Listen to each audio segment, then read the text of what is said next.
Hello दोस्तों, नमस्कार। आशा करता हूँ कि आप बहुत अच्छे होंगे। और जैसा कि हम देख रहे हैं कि हमने वैद्युत का पहला पार्ट पूरा कह सकते हैं, पहला जो भाग था उसका पूरा हो गया और हम सेकंड भाग लेकर आए हैं वैद्युत चैप्टर का। और इसके ऑब्जेक्टिव टाइप क्वेश्चन करेंगे और ये वही क्वेश्चन है जो बार बार आपकी परीक्षा में पूछे जाते हैं, ठीक है ना। इससे पहले हमने इसका पहला भाग बना दिया है, उसको आप जाकर देखें, उसमें भी बहुत इंपॉर्टेंट क्वेश्चन है। आइए इसका दूसरा भाग करते हैं।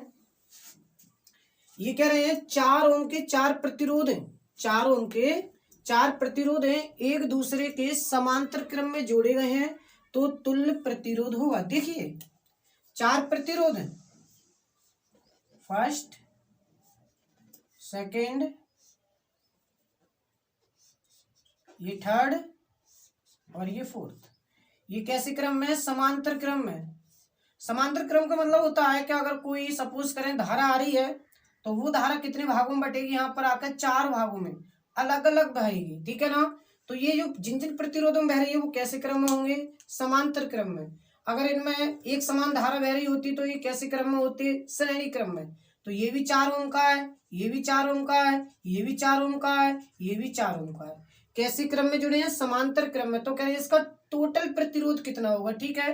तो अपने जानते हैं, हमने थ्योरी में पढ़ा है कि 1/r तुल्य बराबर क्या होता है? 1/r1 प्लस 1/r2 और प्लस 1/r3। 4 है तो 4 तक लिख देंगे, 1/r4।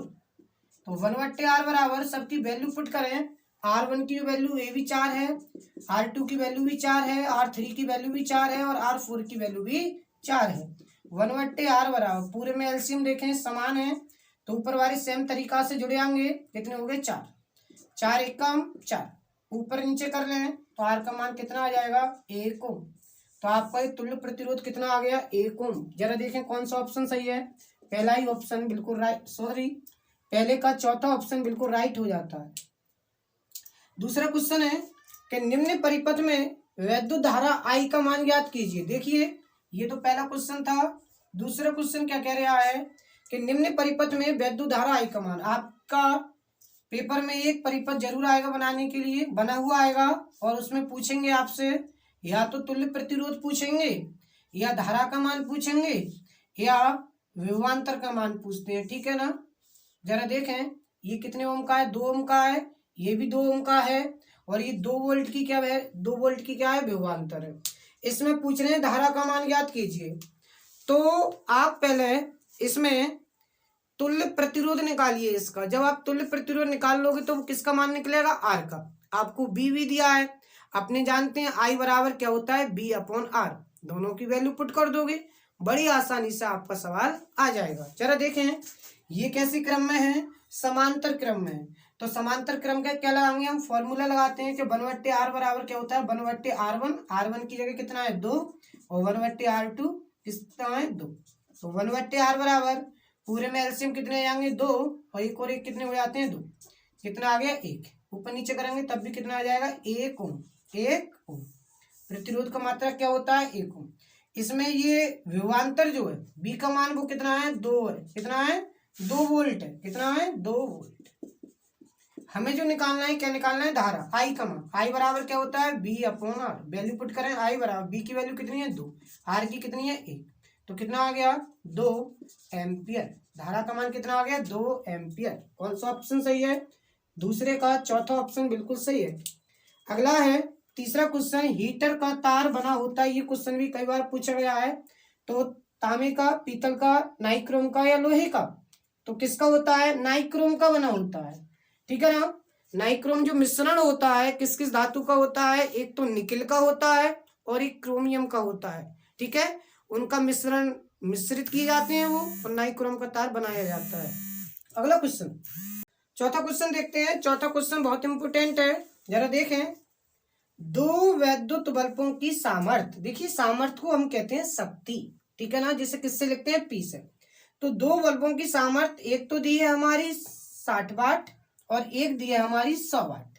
मतलब कह सकते हैं जो 2 सामर्थ्य दी हैं तो एक को मानेंगे P1 और दूसरी को क्या मानेंगे? P2। तो कह रहे हैं दोनों कितने पर?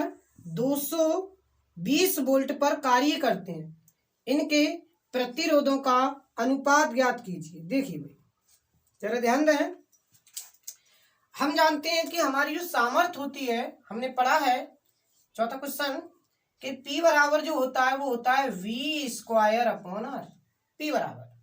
लेकिन हमसे पूछा है प्रतिरोधों का अनुपात। जरा देखिए ये जो है P जो है वो व्युत्क्रमानुपाती है किसके, R के। जब दो दो चीज देंगे तो सपोज करो अगर दो क्या दिए हमें सामर्थ्य दिए तो इसे लिख सकते हैं P1/P2 बराबर, और अगर इसे लिखेंगे चौथी गुणा में क्या होगी, R2 ऊपर पहुंच जाएगा, R1 नीचे आ जाएगा, तो ये हो जाएगी R2/R1।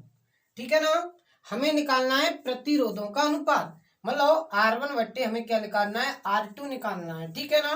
तो हम P1 की अगर वैल्यू देखें, पहली सामर्थ्य हमारी कितनी है, 60 वाट, तो P1 की जो वैल्यू है वो कितनी है, 60 वाट है। ठीक है ना। और P2 की जो वैल्यू है वो कितनी है, 100 वाट है।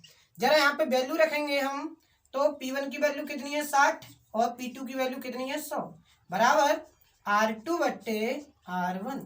ये कैंसिल कर दें, ये 2 से काट दें, 2 3 6 है, 2 5 10।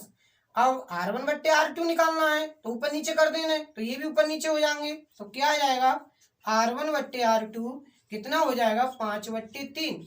यह इसे लिख सकते हैं 5:3। जरा देखें ऑप्शन कौन सा सही है, पहला ही ऑप्शन हमारा बिल्कुल सही हो जाता है। ये किलोवाट घंटा किस भौतिक राशि का मात्रक होता है, समय का नहीं होता है, द्रव्यमान का भी नहीं होता है, ऊर्जा। किसका होता है, ये ऊर्जा। मतलब 5 में का तीसरा ऑप्शन बिल्कुल कैसा हो जाता है, सही। क्योंकि पहला क्या था, ऊर्जा का जो मात्रक था वो क्या था, जूल। लेकिन जूल जो मात्रक था वो बहुत छोटा मात्रक था, इसकी जगह पर क्या यूज किया गया, किलोवाट घंटा। ठीक है ना। तो इसका मात्रक क्या हो गया, किसका मात्रक होता है, किलोवाट घंटा, ऊर्जा का। एक अश्व शक्ति में, एक हॉर्स पावर में, एक एचपी में कितने के बराबर होता है, तो कितने के बराबर होता है, 746 के। ये बहुत क्वेश्चन आता है पेपर में। ये 7वां क्वेश्चन देखें, 220 वोल्ट तथा 100 वाट के वैद्युत बल्ब के तंतु का प्रतिरोध ज्ञात कीजिए। तो ये देखिए ये क्या दिया है हमें, विभवांतर क्या दिया है, ये बी का वैल्यू दी है 220, और ये वाट, ये क्या दिया है, शक्ति। शक्ति की वैल्यू कितनी है, P बराबर 100 वाट। हमें जो ज्ञात करना है, ये कौन सा क्वेश्चन है हमारा, 7वां। हमें क्या ज्ञात करना है, प्रतिरोध। प्रतिरोध को किससे लिखते हैं, R से। अभी घर के जाना था, घर के ने वैल्यू P बराबर क्या होता है, V²/R। ठीक है ना। P बराबर क्या होता है, V²/R। तो हमें तो R निकालना है, तो P क्या जाए बट्टे में, तो V² बट्टे कितना हो जाएगा, P। जरा वैल्यू देखें, इसकी पुट करें। B की वैल्यू कितनी है, 220। 220 लगाएं, क्या बार है, 2 बार, तो 220 क्या बार लिखोगे, 2 बार बट्टे P। P कितना है हमारा, P 100 है, ये कितना है, 100 बार, तो 100 लगा दें। इनको क्या कर दें, कैंसिल कर दें, 22 और 22 की गुणा करते हैं तो कितनी आती है, 484। ऑप्शन देखें, 7 में का दूसरा ऑप्शन बिल्कुल सही हो जाता है। इस प्रकार हमने वैद्युत के जो मतलब ऑब्जेक्टिव टाइप क्वेश्चन थे, जो इम्पोर्टेंट क्वेश्चन थे, हमने हल कर लिए। अगली बार में हम क्या करेंगे, इससे जो आगे का चैप्टर है उसके ऑब्जेक्टिव टाइप क्वेश्चन लाएंगे। और अगर आप नए हो तो हमारे चैनल को सब्सक्राइब करें, लाइक करें, शेयर करें। इसी के साथ जय हिंद, जय भारत।